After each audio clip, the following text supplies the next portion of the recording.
The phonological loop processes sound information, and in particular, verbal information. When such information is encountered, it holds on to it through subvocal rehearsal. Two components assist in this subvocal rehearsal. First, there is the articulatory rehearsal loop, which serves as an inner voice that repeats verbal information. Second, there is the phonological buffer that serves as a kind of inner ear or internal echo, which listens to the articulatory rehearsal loop. Together, these two components of the phonological loop help to maintain verbal information for short-term usage.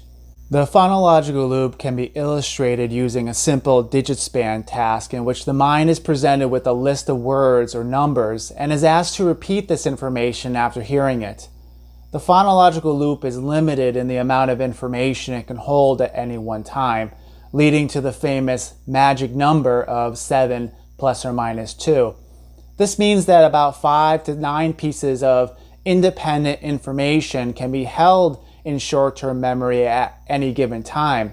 So a 7-digit telephone number would be the most a person can hold at once. However, through the principle of chunking, much more can be held.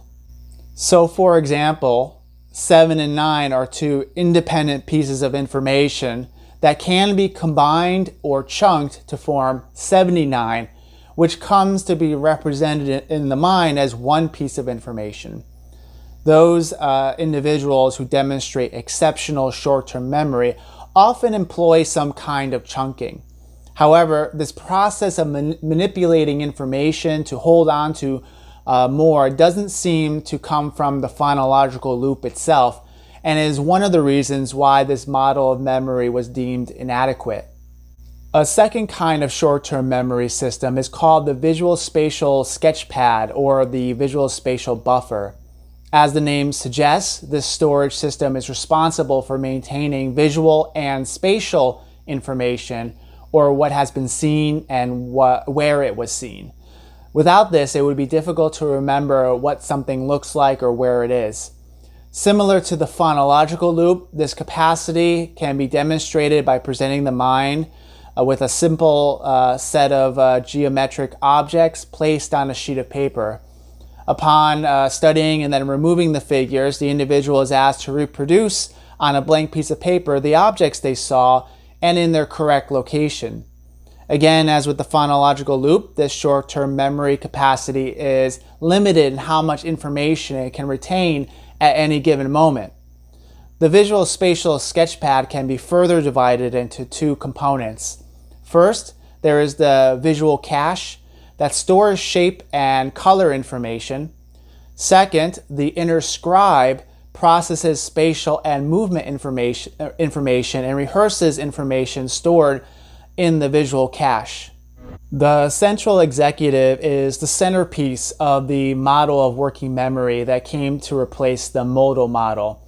It became clear that the older model couldn't account for many empirical findings.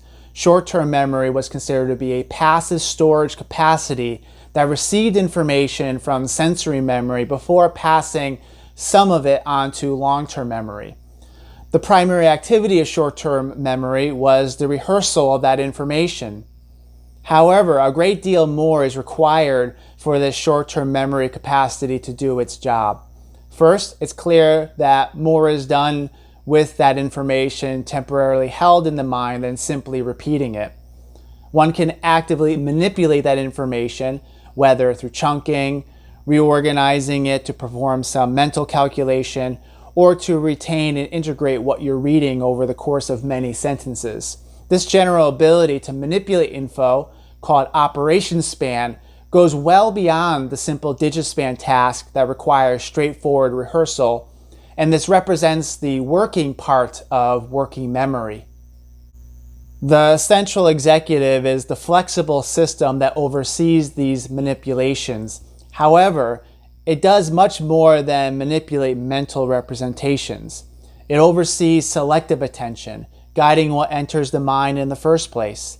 It's responsible for retrieving stored information from long-term memory and connecting it with new incoming information.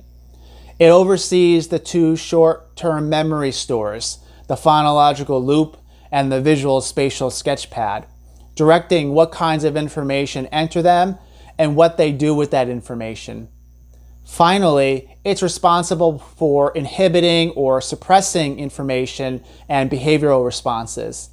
This includes distracting information coming from the outside environment, as well as distracting information that can automatically arise from the mind, such as painful memories, daydreams, and anxious thoughts. All of this makes the central executive a dominant overseer of many of the other cognitive processes, and is perhaps the most important cognitive ability related to academic and job performance, establishing and maintaining relationships, and successfully managing personal affairs. The central executive is associated with the prefrontal cortex and activates a variety of networks depending upon the specific task it's engaging in. Psychological stress has been found to reduce its performance, as can the use of drugs such as alcohol.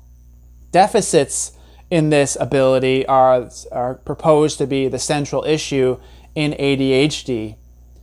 The central executive develops later than other cognitive functions in childhood, and its emergence may be responsible for the qualitative leaps in cognitive development noted by Jean Piaget, including the transition from concrete operational stage to the formal operation stage, where abstract thought and metacognition become more salient.